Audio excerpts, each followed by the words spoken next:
به وبعون في الدار أمين قال. Ya dibaca. Mari masuk. Halaman 10 ya. Qala Sayyidina Ali, qala Ali radhiyallahu anhu. Paling atas. Qala Ali.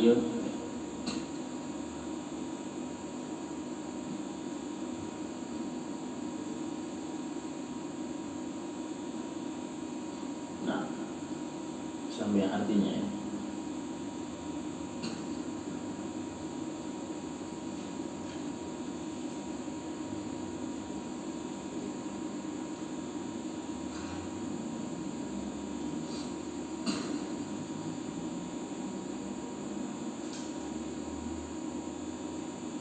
Mutamannik.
Bismillahirrahmanirrahim. Wa qala Rasulullah sallallahu alaihi wasallam, dan telah bersabda Rasulullah Nabi Muhammad sallallahu alaihi wasallam, al-kayyisu, orang yang cerdas adalah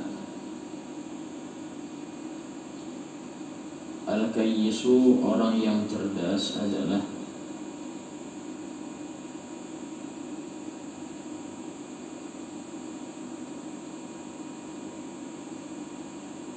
mandana nafsahu, orang yang sering menintrospeksi dirinya, atau kata lain, orang yang sering menghitung-hitung amalnya.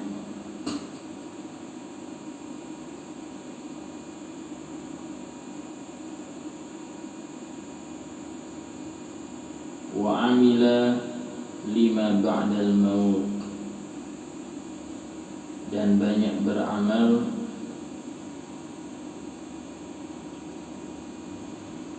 untuk masa setelah kematian, dan banyak beramal untuk masa setelah kematian.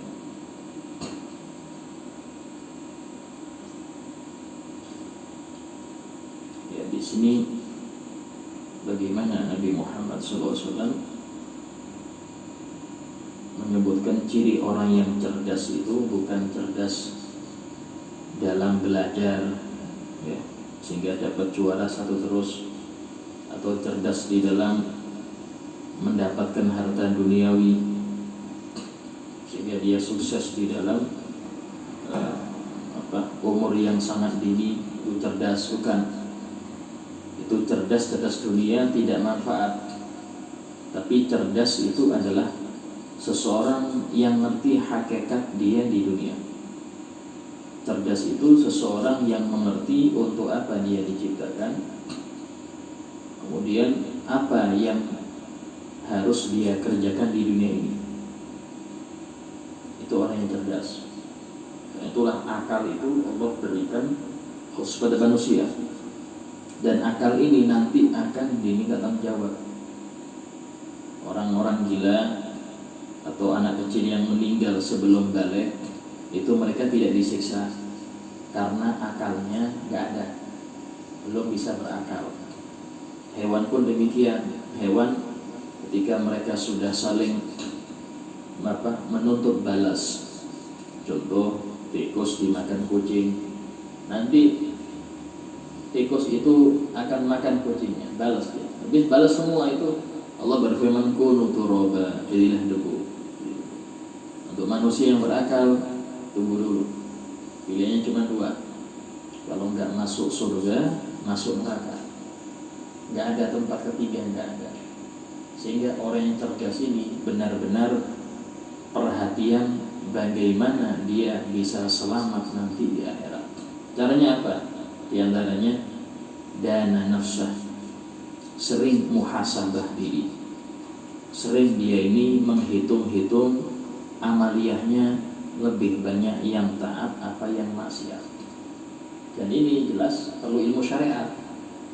Kalau nggak ilmu syariat nggak bisa ngitung-ngitung dia amal apa, nggak bisa. Oh, dari ucapannya diperhatikan, ucapan saya ini pada hari ini banyak keluar dari jalur syariat apa enggak, atau banyak keluar tanpa ada faedah apa enggak, dilihat ya. Di semua gerakannya itu setiap hari tambah baik. Kenapa? Karena dia setiap waktu menghitung terus amalnya, dihitung. Wa amila liman ba'dal maut. Setelah ada muhasabah, setelah ada introspeksi diri, maka akan bertambah amaliyahnya dia ini untuk menghadapi masa depan setelah wafat. Di masa depan itu bukan umur 40, 50, bukan. Tapi masa depan adalah ketika Anda sudah wafat, itu yang paling panjang. Sampai-sampai Nabi Muhammad SAW, beliau mengibaratkan kita ini di dunia seperti orang yang berjalan terus istirahat di bawah pohon yang rindang. Sejenak mungkin melepas lelah, nanti berangkat lagi. Nah, istirahat kita di bawah pohon itulah masa kita di dunia, masih panjang. Sehingga banyak anak-anak muda ini yang kurang ilmu, atau mungkin tidak pernah belajar ilmu agama, ya, mengira dengan bunuh diri selesai urusan. Oh, tidak, sangat panjang, Pak. Sangat panjang ya. Nah, dia cecok sedikit langsung negak beringon ya, gantung diri. Ini sangat-sangat naif ya, orang-orang para anak muda yang kasihan, karena dia jauh daripada ilmu Nabi Muhammad SAW. Dan itulah, jika orang itu mengerti, oh saya ini diciptakan sebagai manusia sama Allah, berarti di depannya itu ada tanggung jawab besar. Tanggung jawab yang pernah disodorkan kepada gunung, kepada bumi, langit, mereka tidak sanggup. Tapi apa? Yang nanggung manusia. Dalam Al-Quran Allah berfirman, Inna aradna al-amanata 'ala as-samawati wal ardi wal jibal. Kami sodorkan amanah ini, kata Allah, kepada langit, bumi, dan gunung.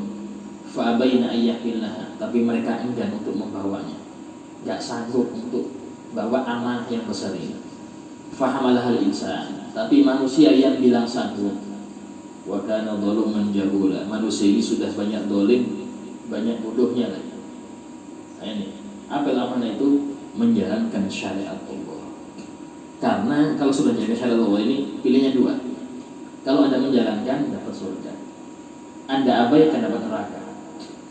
Nah, ini kita ini sudah cuma sebagai manusia, ya harus sadar, nggak ada jalan lain kecuali kita meraih surganya, nggak ada jalan lain. Nah, sehingga orang yang cerdas itu, yang setiap waktu amal dia ini nggak mau dia ini berlalu tanpa ada pahala, tidak mau. Istilahnya keluar nafasnya itu tidak mau tanpa ada pahala, tidak mau. Entah itu dibuat zikir atau dibuat fikir ya. Fikir ini banyak ya, kita belajar ini fikir, ini termasuk mensyukuri nikmat akal kita ya. syukuri nikmat akal. Kita dipakai kasih Allah akal, gunakan untuk memperdalam ilmu agama. Sehingga istilahnya ilmu agama itu makanan roh. Kalau rohani itu kuat, ya, maka jasad ini akan ikut roh. Orang-orang yang rohaninya kuat, mereka biasanya tidak makan 3 hari itu tidak lapar, nggak tidur sampai sehari 2 hari itu nggak ngantuk. Kenapa? Rohani nggak butuh itu, roh nggak butuh itu, yang butuh jasad.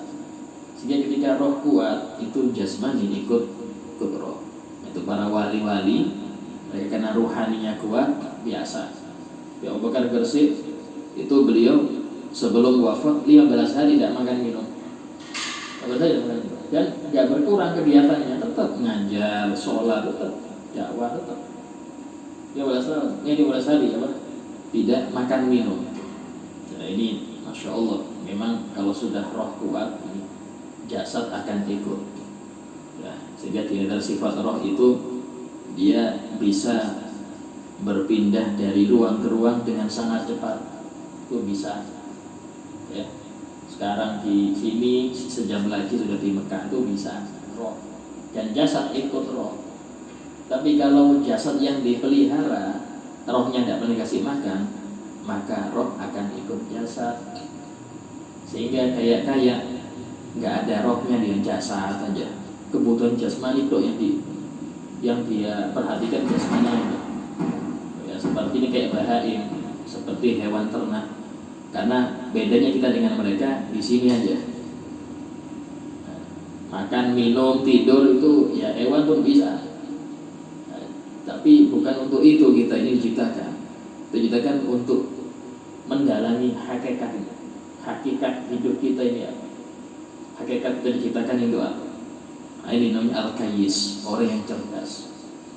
Ya, yang cerdas ini adalah yang sering menghitung-hitung amalnya, introspeksi diri, dan dia banyak beramal untuk masa setelah kematian. Wal ahmaq, dan orang yang dungu itu,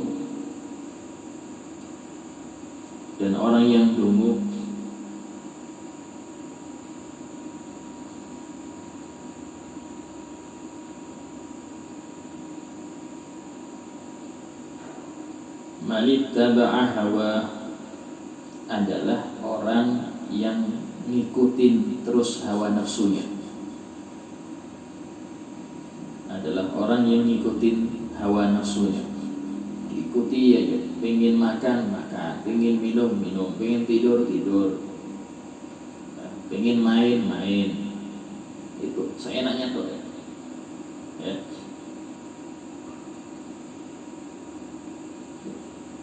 Dan parahnya lagi, wa tamanna 'ala Allah Ta'ala al-amani,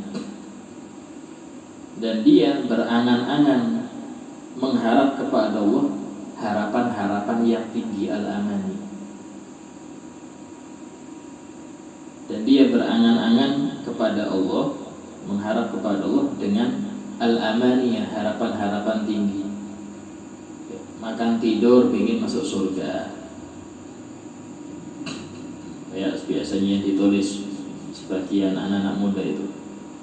Ya, masa muda foya-foya, sudah tua kaya raya, matinya masuk surga. Ini dari mana ini? Masya Allah.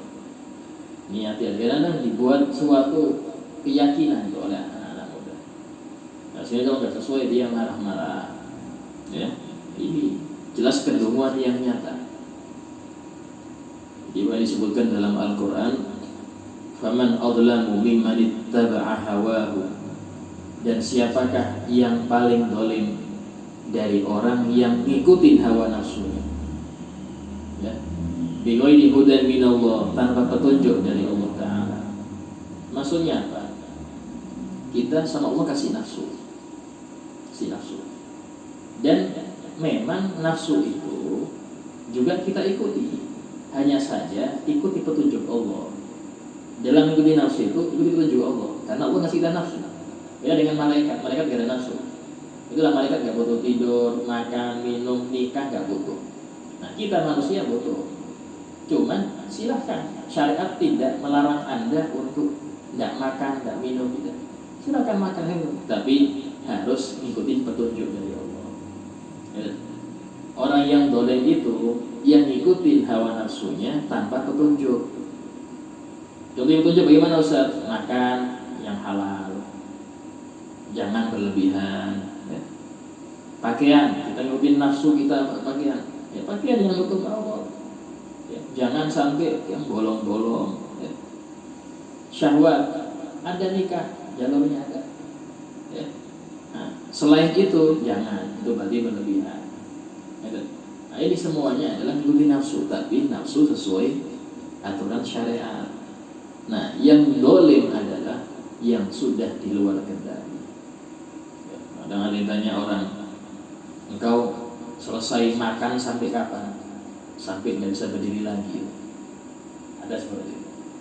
Ada lagi ditanyain, sampai kapan engkau makan? Sampai nggak bisa nafas. Nah, ini repot. Yang seperti ini nggak sesuai aturan syariat.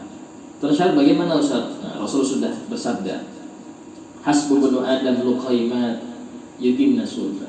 Cukup bagi manusia itu beberapa suapan kecil yang dapat menegakkan tulang punggungnya. Sekiranya bisa tegak, cukup. Ya, sudah cukup. Fa in kana la budda, dan kalau memang dia pengen nambah, maka sulusun litu'ami, lambung ini bagi tiga. Sepertiga untuk makanan, wasulusun li syarabi, sepertiga untuk minuman, wasulusun li nafasi, dan sepertiga untuk nafasnya. Ya, jangan 2/3 makanan, sepertiga minuman, nafas. Urusan Allah urusan nafas. Ini repot juga. Nah, bahkan dalam hadis lain Rasul bersabda, intahi minal akli wa anta tashtahi. Berhentilah dari makan dalam keadaan engkau masih ingin. Itu yang bagus. Ya, berhentilah dari makan dalam keadaan engkau masih ingin. Disebutkan di dalam salah satu ucapan sahabat, nah, mereka mengatakan, nahnu qaumun, kami adalah suatu kelompok manusia, la nakul hatta naju, tidak makan kecuali lapar. Dan kita ini ngikutin apa? Aturan adat. Pagi harus makan, lapar nggak lapar harus makan. Ini repot. Ya, makanya pun harus nasi lagi. Ya, ini pernah oleh orang Indonesia. Indonesia ini kalau nggak nasi belum dibilang makan. Ya, nah, pernah waktu di Said Maliki Ruswaifah, guru kita Bu Yazin cerita, itu ada jamaah haji datang, dan sering memang kalau jamaah haji itu mereka rata-rata datang ke Ruswaifah mengunjungi Said Muhammad Al-Maliki. Nah, sudah hanya nyuruh murid-muridnya, kasih ini macam-macam, bubur yang dari kambing muda itu sudah kasih roti yang segini sudah. Ya, habis selesai datang Said Maliki. Nah, afternoon sudah sarapan belum begitu. Panggil muridnya, nggak dikasih makan, sudah 5 jenis makanan sudah habis. Akhirnya, lu kenapa? Belum terus nasinya belum. Masya Allah, ini Indonesia ya. Kalau belum nasi belum makan. Nah, orang Arab itu satu jenis sudah kenyang. Nah, ini jangan ikut adat. Kita kadang-kadang karena ikut adat, ya sudah camilan sampai bermacam-macam camilan. Belum makan siang, belum nasi belum. Nah, ini yang bikin penyakit. Jadi di antara penyebab penyakit ini perut. Sehingga para sahabat itu mereka mengatakan, nahnu qaumun la nakul hatta naju. Kami tidak makan kecuali lapar. Wa idza akalna la nasba. Dan kalau kami makan nggak sampai kenyang. Tadi masih pengen berdiri besar. Jangan sampai nggak kuat dulu. Sudah cukup, nggak kuat, ini bahaya. Ini tempat penyakit. Ya. Nah, jadi istilahnya pengobatan nabawi itu masya Allah. Pengobatan cara Nabi ini itu sudah Rasul simpen di setiap sabdanya. Sampai-sampai di dalam masalah makan itu beliau bersabda, adibu ta'amakum bizikrillah wassalah. Cernalah, hancurkanlah makanan kalian ini dengan zikir dan baca sholawat. Fala tanamu 'alaiha, jangan tidur setelah makan. Ya, baru makan langsung tidur. Fataksuwa qulubukum, akan keras hati kalian. Akan keras hati kalian. Ini juga dalam kedokteran nggak baik. Orang habis makan langsung rebahan, nggak baik. Surat jalan. Bahkan disebutkan di dalam adab makan itu ta'asya wa tamasya. Ta'asya wa tamasya. Makan malamlah dan jalan-jalanlah. Jadi habis makan itu gerak di ruangan aja. Kemudian menyelesai. Itu sunnah. Ya. Untuk apa? Menghilangkan mempercepat pencernaan. Dan kalau tidak gitu jadi gendut kunci. Ya. Karena lemaknya ngumpul. Ini suruh itu sama Rasul. Itu termasuk hadiyun Nabi, petunjuk Nabi di dalam masalah makan. Dan masih banyak lagi. Semua itu kita dapatkan dalam hadis-hadis Rasul tentang adab-adab, mau adab makan, adab minum, semuanya sudah diatur.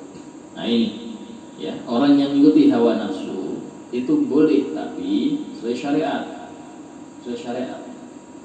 Nah, dan orang yang dungu itu sudah ngikutin hawa nafsunya tanpa aturan, dan dia masih mengharap termasuk hamba Allah yang istimewa di sini.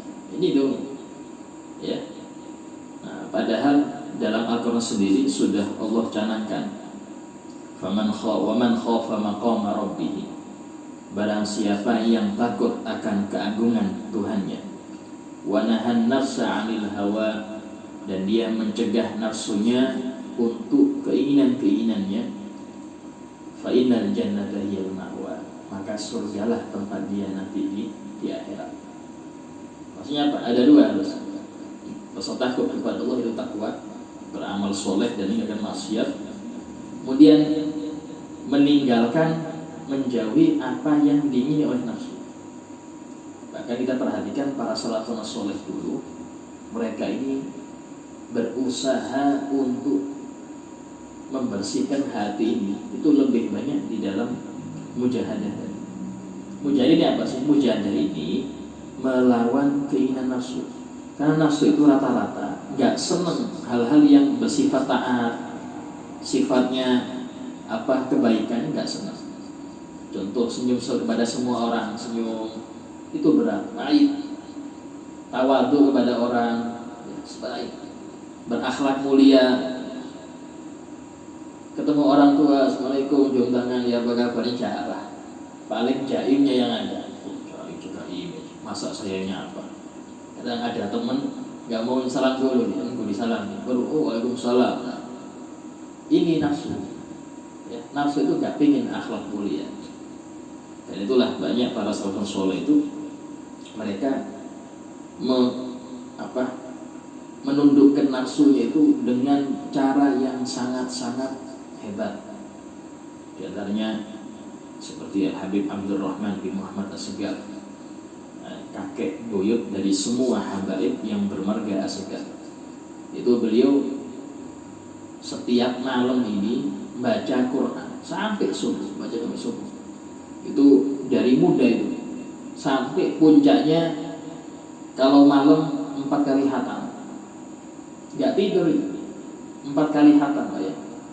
Pertama mungkin setengah Quran, terus dibaca ada 20 juz per malam, terus sampai 1 khataman, terus dibaca mulai muda sampai beliau di masa tua 4 kali khatam setiap malam, dan 4 kali khatam mulai subuh sampai maghrib. Dan mengatakan, aku 15 tahun tidak ada tidur, nggak tidur malam, nggak tidur siang. Bayangkan, ya. Nah, ini masya Allah. Di Bangil itu ada Habib, mungkin sering kita sampaikan, masnya Ali terus. Ya, itu beliau kasurnya itu pas sebesar ini kan ranjangnya.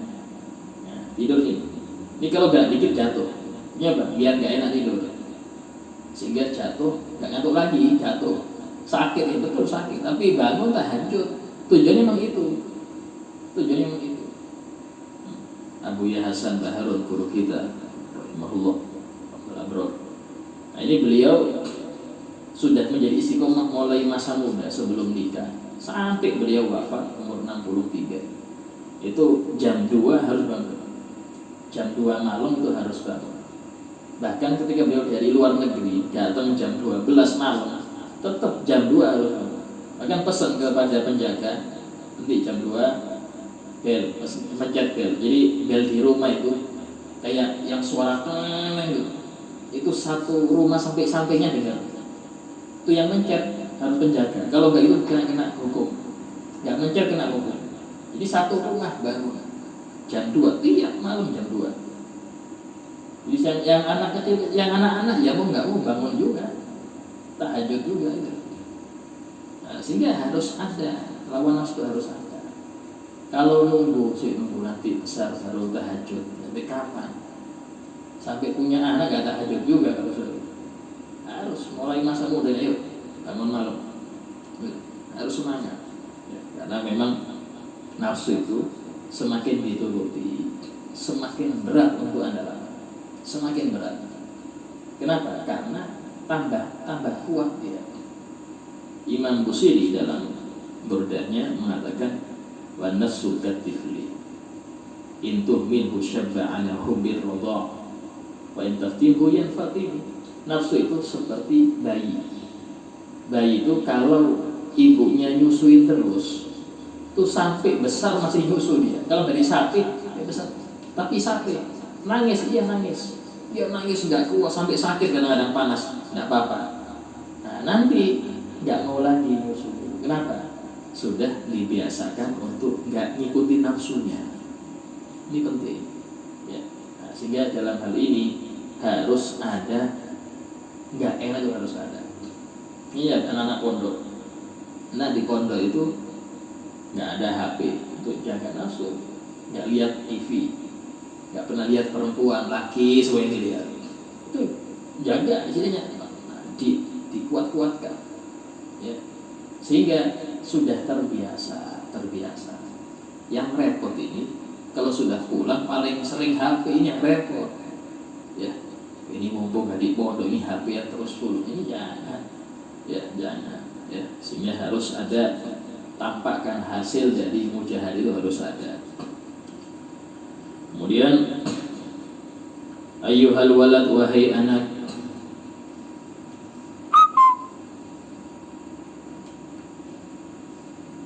kam min layalin ahyaitaha, berapa malam yang engkau hidupkan, berapa malam yang engkau hidupkan dengan tikraril ilm, mengulang-ulang ilmu,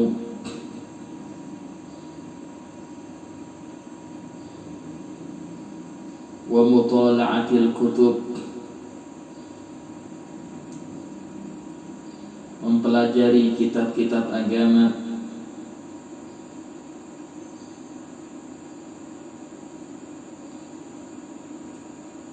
wa haramta ala nafsika an-naum, dan engkau cegah dirimu untuk tidur.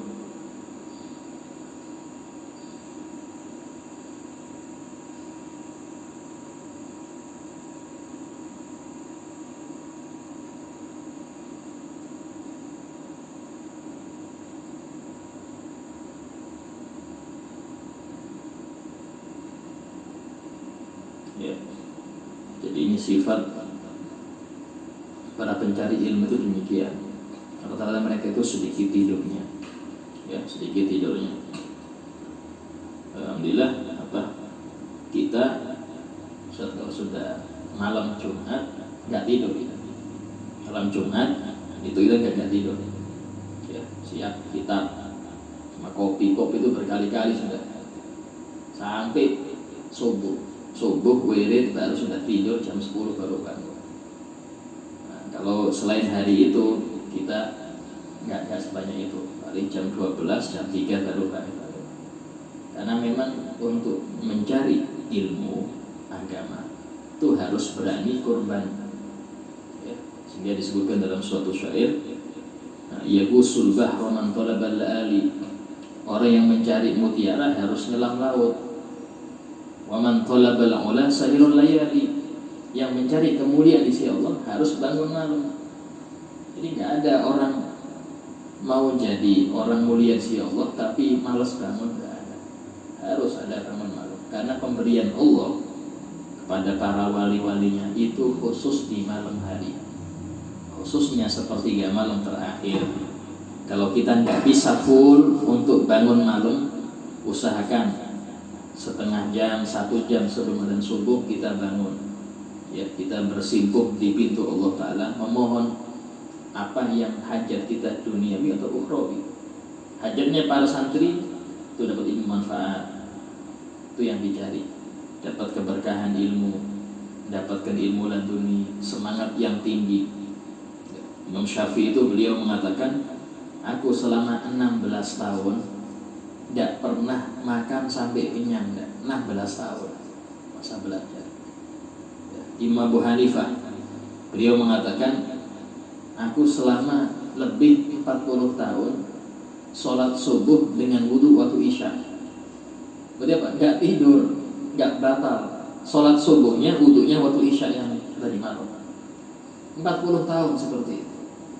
40 tahun sholat subuh, wudhu waktu isya. Imam Abu Hanifah. Ya. Sehingga wajar seperti mereka ini menjadi orang-orang yang ilmunya sampai sekarang kita bisa mengambil manfaat. Yang alim banyak, yang lebih alim banyak. Ya. Kalau dengar saja, yang profesor banyak, tapi yang barokah sedikit. Yang berkah itu yang dicari.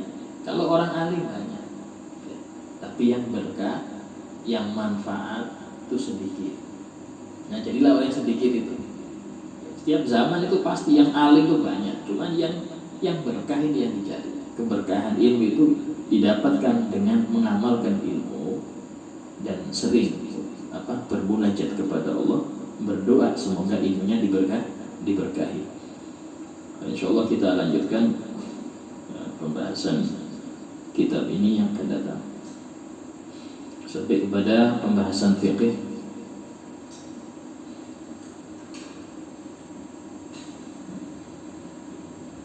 Tidak dibaca sebelumnya sedikit.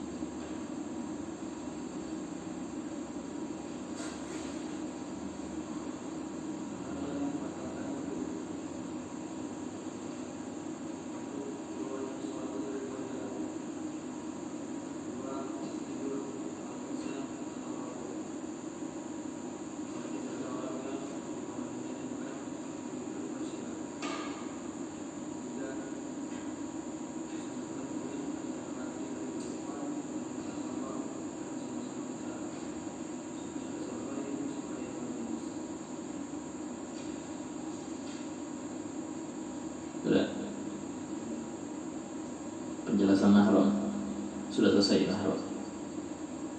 Nah, berarti sekarang yang keempat ya. Nah, yang membatalkan yang keempat, membatalkan wudu yang keempat adalah menyentuh jalan depan dan jalan belakang dengan telapak tangan. Ya, menyentuh jalan depan atau jalan belakang dengan telapak tangan.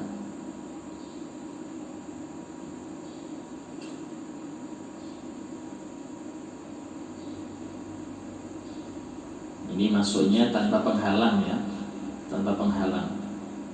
Mana telapak tangan Ustaz? Telapak tangan itu yang jika kedua telapak tangan ini ditempel, yang tidak kelihatan itulah yang membatalkan, yang tidak kelihatan. Nah, kalau yang kelihatan nggak batal, contoh megang dengan ini nggak batal, ya nggak batal.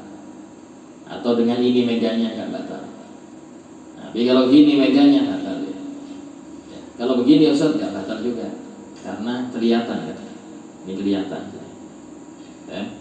Nah, megang dengan ini yang kelihatan sini, hukumnya batal. Apa yang membuat batal? Ini megang yang sebelah mana Ustaz? Itu yang lubang dakar ya, pas dakarnya ya. Nah, tapi kalau tempat tumbuhnya bulu nggak batal, pas gatal umpama menyentuh tempat tumbuhnya bulu di sekitar situ nggak batal, atau yang dua kelerengnya itu nggak batal juga itu, karena nggak termasuk. Nah, kalau yang jalan belakang tempat lubang anusnya itu yang megang itu batal. Kalau megang sebelahnya garuk memang tidak batal sih. Ya, itu yang perlu diperhatikan, karena banyak orang bingung membedakan mana yang jalan depan, mana yang jalan belakang. Nah, selain 4 ini tidak membatalkan wudu. Contoh terkena najis tidak batal, cukup dibasuh saja yang kena najis, langsung lanjut sholat. Ya, langsung masuk sholat, nggak perlu ngulang wudu. Makan, minum, ini juga tidak batal wudu, ya. Atau apa namanya juga sama kecipratan sesuatu ya, yang dianggap najis atau kotor, tidak perlu ngulang wudu. Sebagian orang menganggap itu batal, tapi tidak batal. Nah, kemudian masuk kepada sunnah-sunnah wudu.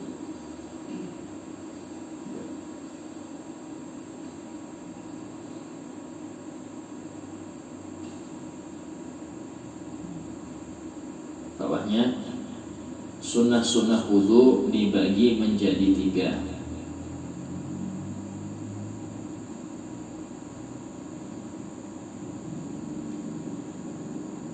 yaitu sunnah sebelum wudu, sunnah di dalam wudu, dan sunnah setelah wudu. Ada boleh? Nah, didengarkan ya. Sunnah sebelum wudu, sunnah di dalam wudu, dan sunnah setelah wudu. Titik bawahnya sekarang. A. Sunnah-sunnah sebelum wudu.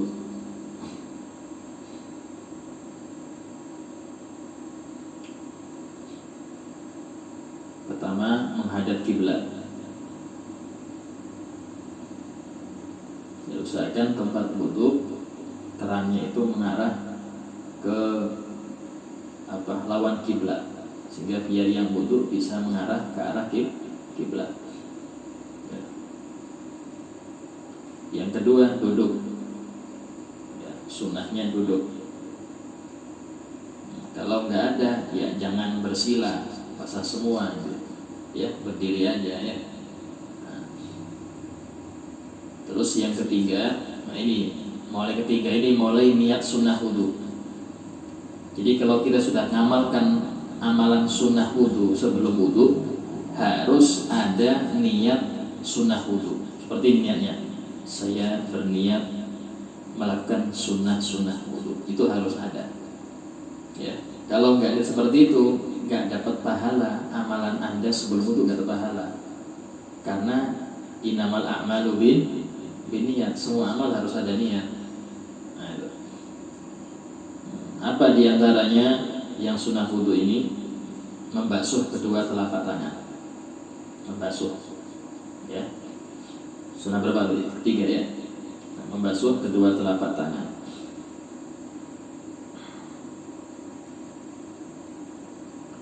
Kemudian berkumur dan menghirup air. Berkumur dan menghirup air. Ini satu paket.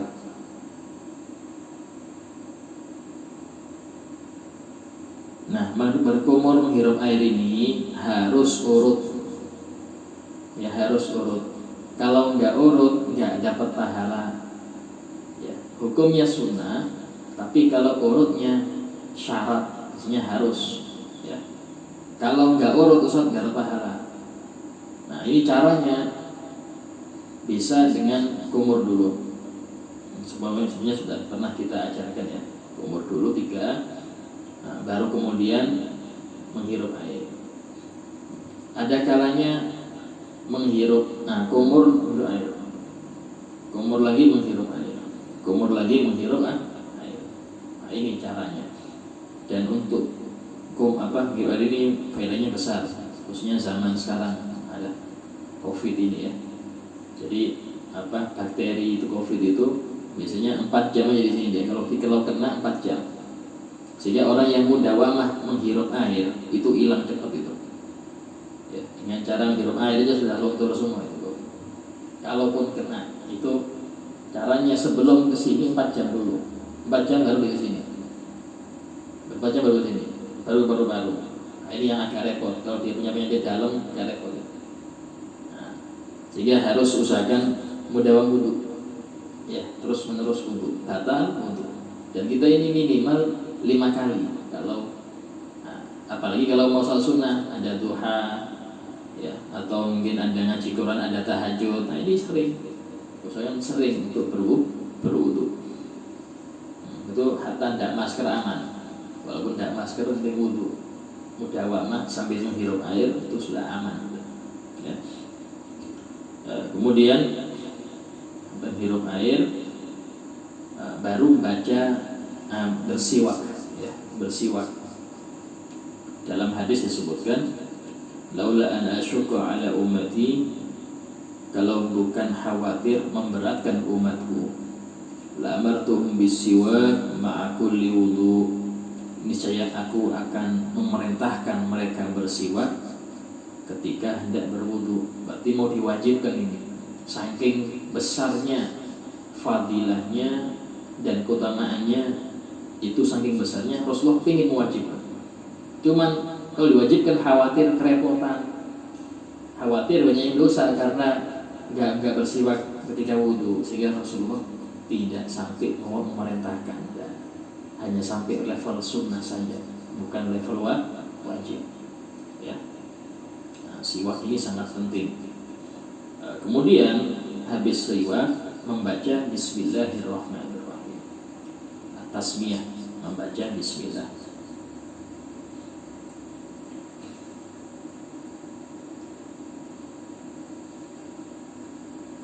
Baca bismillah ini itu ketika wudunya di luar kamar mandi.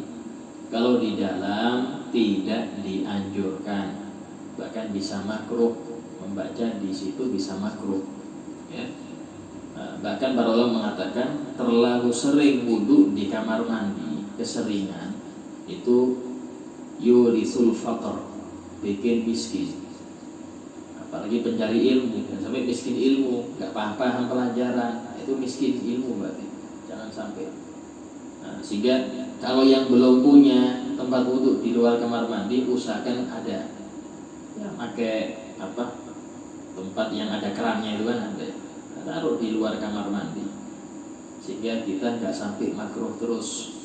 Ya, nah, sehingga termasuk penyebab mungkin seretnya rezeki di rumah, ya karena tadi keseringan wudhu di kamar mandi. Semua anggota keluarga wudhu kayak gitu, ya seret, ya, dirubah, harus ngikutin aturan syariat.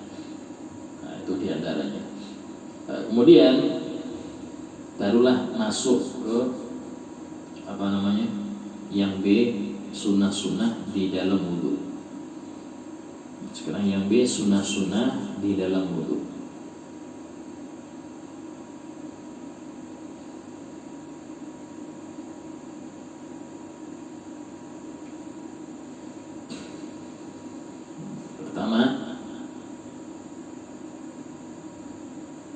Menggosok anggota wudhu. Menggosok, ya, bukan disiram saja. Ambil gayung disiram mukanya, biar itu sah. Cuman nggak dapat sunnah, sunnahnya digosok. Bahkan Imam Malik hukumnya wajib. Dalam madzhab Maliki wajib menggosok. Jadi bukan cuma ini keran kita sodorkan muka kita, ya itu sah. Cuman tanpa menggosok nggak dapat sunnah. Hasilnya menggosok. Mau tangan, mau wajah, mau tangan, kaki, hukumnya sama. Sunnah untuk menggosoknya. Ya. Terus yang kedua, melebihkan basuhan dari batas wajib. Melebihkan basuhan dari batas wajib.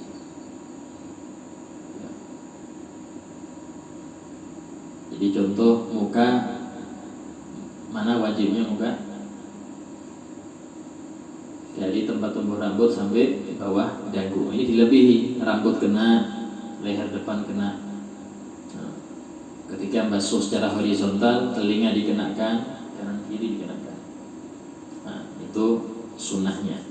Tangan pun demikian, tangan wajibnya ke siku, dilebihkan sampai di bawah lengan, ya, di bawah ketiak kita, nah, dilebihkan. Nah, kaki pun demikian, wajibnya sampai mata kaki, lebihkan sampai separuh betis, ya, separuh betis, ya. Nah, jangan sampai paha, ya, bisa repot. Ini buka aurat, untuk nyari wudhu buka aurat. Karena sebagian orang itu khawatir kena percikan air, dibuka sarungnya semua, tinggal cawatan aja. Ini ada orang-orang kampung biasanya gitu, ya. Kita dapati seperti itu, orang-orang kampung yang tidak ngerti, langsung takut najis apaan, kena air wudhu, najis. Tapi dia buka aurat di depan umum, hukumnya haram. Nyari sunnah tapi haram dulu, jangan. Sama juga para perempuan ketika dia wudhu di tempat yang tidak dibedakan, ada wudhu laki-laki ada perempuan, itu nggak ada, memang situ umum, lagi perempuan wudhu situ, maka jangan membuka hijab, jangan nyopot jilbab, tetap wudhu dengan berjilbab, ya, tetap wudhu, tapi jilbab jangan lepas. Nah, sehingga kalau dia nyopot, nah ini kena dosa dia. Nah, terus siapa Ustaz? Basuh aja, masukkan ke jilbab, tidak masalah. Kepala pun cukup tetesin, sekiranya terasa dingin di kepala sudah cukup, sudah. Nggak perlu dibuka untuk biar kepala itu hanya sedikit aja, satu helai rambut pun sah. Yang penting di area kepala, ya, nggak usah repot. Ya, syariat tidak menyulitkan, tidak ada istilahnya tabrakan. Ini wajib, ini haram, kayak apa? Nggak ada tabrakan. Semuanya bisa dikendalikan dan diarahkan sesuai dengan ridho Allah. Terus kemudian membaca doa, ya, membaca doa ketika membasuh muka. Masih hafal doanya? Hah? Masih hafal? Rizky masih hafal? Nah, Allahumma bayyid wajhi yauma tabayyaddu wujuhun wa taswaddu wujuh. Ya, kemarin sudah kita kasih, ya, tulisannya, doa-doa. Dulu pernah. Ya, sudah ada itu, ya. Masih ada itu. Nah, nanti disebarkan, ya. Laminating, tempelkan tempat wudhu. Dilaminating biar nggak luntur. Itu di Ihya semuanya ada. Nah, walaupun ada yang hadisnya sahih, ada yang dhaif, tidak apa-apa untuk amaliyah. Walaupun bukan hadis pun tidak masalah kita amalkan, ya, karena istilahnya bisa jadi itu kalau sahabat, ucapan sahabat amaliyah mereka tetap kita pegang, ya. Kemudian memperhatikan ujung mata. Jadi mata ini diperhatikan, ya. Kalau ada kotoran itu harus hilangkan biar air masuk. Dan kulit di bawah bulu, kulit di bawah jenggot, di bawah kumis, ya, itu di bawah brewok, kalau ada cambangnya itu diperhatikan, harus kena.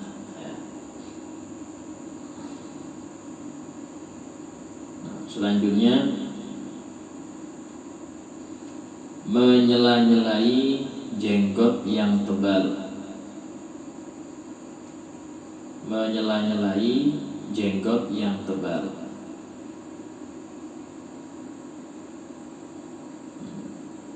Ya, apa caranya? Nah, caranya seperti ini.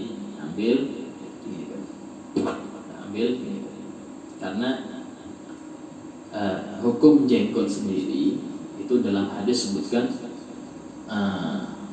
khusus syawarib wa'ful luha. khusus syawarid wa'ful luha dalam Sahih Muslim. Guntinglah kumis. Kumis ini bukan dicukur, sunahnya digunting dia. Digunting sehingga rapi, nggak sampai ke bawah-bawah nutupin mulut, enggak, dirapi. Wa'ful luha, dan biarkan jenggot. Biarkan. Itu hadisnya wa'ful luha, biarkan. Ya, sehingga dalam madhab Imam Ahmad bin Hanbal haram menggunting apalagi mencukur, itu haram dalam madhab Abu Hanifah. Madhab apa Imam bin Hanbal haram. Itu yang kita orang-orang jenggotnya tebal-tebal itu, ya, orang Pakistan, India, itu madhab Hambali. Nah, Imam Syafi'i makruh, ya, nyukur makruh, tapi merapikan dibolehkan. Itu ada yang panjang, ada yang pendek, dirapikan, digunting. Ya. Nah, bahkan bagi yang panjang dalam madhab Syafi'i sunnah untuk memotong yang lebih dari genggaman. Genggam lebih dari ini potong, itu sunnah. Ya. Nah, karena memang ada pendapat mengatakan semakin tambah mengurangi kecerdasan.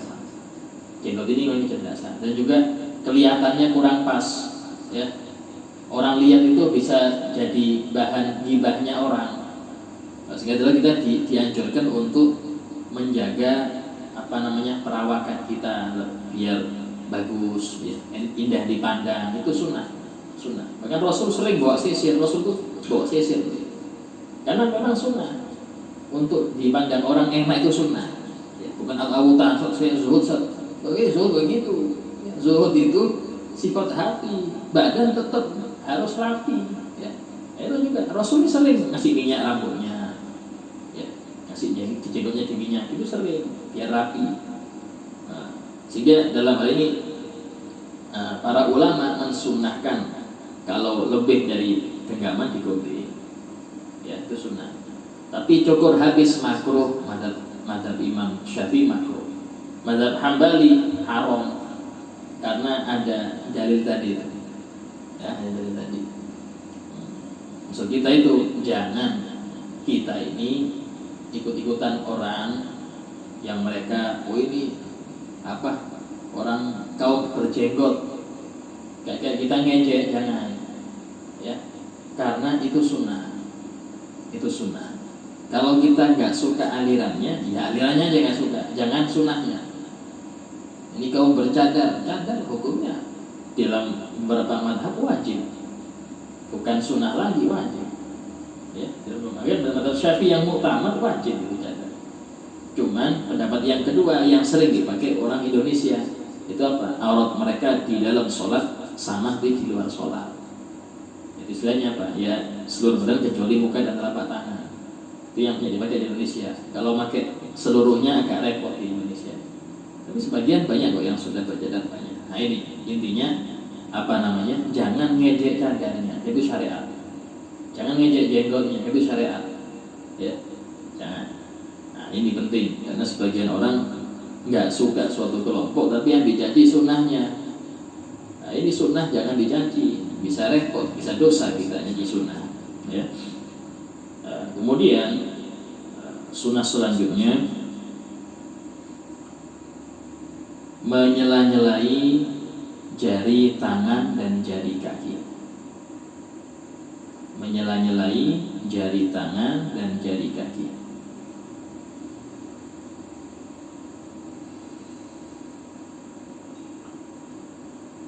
Nah, ini sunnah.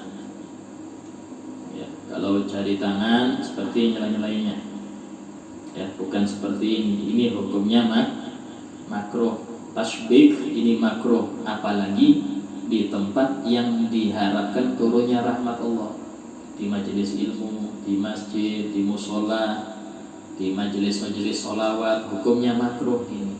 Kenapa? Mencegah rahmat Allah turun. Ya. Nah, terus siapa saja? Ini aja sudah. Bahkan dalam nyela-nyelai jari bukan kayak gini caranya, tapi seperti ini, biar nggak kena makruh kita. Itu nyela-nyelai jari. Kemudian membaca doa ketika membasuh tangan kanan. Membaca doa ketika membasuh tangan kanan. Ada yang hafal doanya? Allahumma Allahumma a'tini kitabi biyamini wa hasibni hisaban yasira. Nanti insya Allah kita akan dibagi nanti apa bacaan-bacaannya. Artinya, ya Allah, berikanlah kitab amalku dengan tangan kananku. Itu tanda baik berarti. Ya, dalam Al-Quran Allah berfirman, wa amma man utiya kitabahu biyamini fasawfa yuhasabu hisaban yasira. Adapun orang-orang yang diberi kitab amal perbuatannya dengan tangan kanannya, maka dia akan dihitung dengan hitung yang gampang. Ya, yasira itu. Ya. Wa amman, tetapi kita tidak basuh tangan kiri, kita membaca Allahumma inni a'udzubika, ya Allah, aku berlindung kepada Engkau, antuk tiani kita bisyimali. Jangan sampai kitab amalku diterima dengan tangan kiriku, jangan sampai. Kenapa? Tanda celaka, tanda apes, tanda sial. Itulah mengapa makruh dalam hal-hal yang bersifat kebaikan atau sifat-sifat yang istilahnya bersih, kita pakai tangan kiri. Ngasih orang tangan kanan dan kiri. Ya, ngambil sesuatu tangan kanan, nulis tangan kanan, usahakan. Paham? Jangan bisa tangan kiri. Apalagi yang tulis ilmu agama, jangan. Usahakan. Nggak bisa mujahadah tadi. Lawan nafsunya, lawan. Nafsu pengen tangan kiri, lawan. Tangan kanan, jelek nggak apa-apa. Kayak dokter pun jelek. Tulisan dokter nggak ada yang bagus. Ya, berarti ini tanda cerdas. Nah, untuk menghibur diri aja itu. Ya, biar mau tangan kanan, ya dilatih tangan kanan.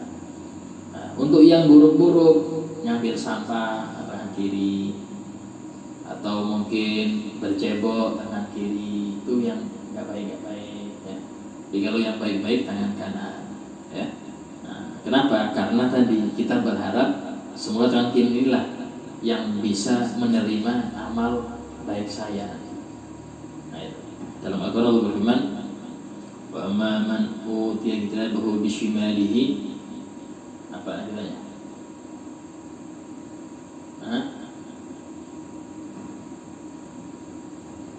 Fayaqulu ya laitani lam uta kitabiyah.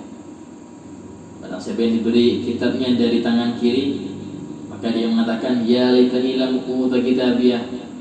Coba seandainya aku enggak nerima kitabku ini, wis. Ya. Walam adri ma hisabiyah, dan enggak tahu apa hisabnya ini. Itu ucapan orang-orang yang nanti nerima kitab dengan kiri, nyesel dia. Au min wara'i dhahri, atau jangan sampai dari arah belakangku. Wa ma man urida bahu wara'a dhahri fasawfa yad'u thubura, dia akan berteriak, ya Allah, celaka. Wa yasla sa'ira, masuk neraka sa'ir. Ya, ini orang yang dari arah belakang melakukan tangan kiri. Nah, ini. Sunnah selanjutnya menyeluruhkan basuhan kepala. Menyeluruhkan basuhan kepala.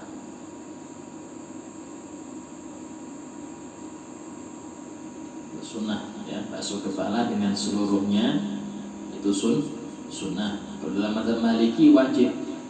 Dalam mazhab Imam Malik wajib. Orang Mekah, Madinah, biasanya Malikiyah, itu mereka wajib rata-rata seluruh kepala kena.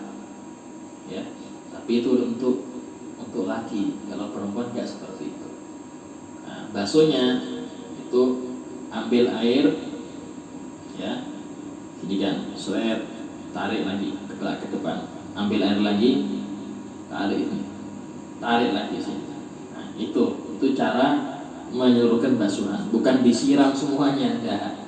Ya, bukan itu, bukan disiram sampai basah, enggak. Nah, aturannya ada sudah. Jadi istilahnya itu tata cara menyeluruhkan basuhan. Kemudian sunnah selanjutnya membaca doa ketika mengusap kepala. Doanya, Allahumma harrim sya'ri wa basyari minan nar. Ya Allah, haramkanlah kulitku dan rambutku dari api neraka. Haramkanlah kulitku dan rambutku dari api neraka. Itu istilahnya doa ketiga. Dan semua doa tadi itu dibaca ketika berwudu di luar kamar mandi. Kalau di dalam kamar mandi tidak boleh berdoa, tidak boleh. Ya, kalau di luar baru disunahkan doa-doa tadi. Nah, insyaallah kita lanjutkan pembahasan sunnah-sunnah pada akan datang. Ada pertanyaan?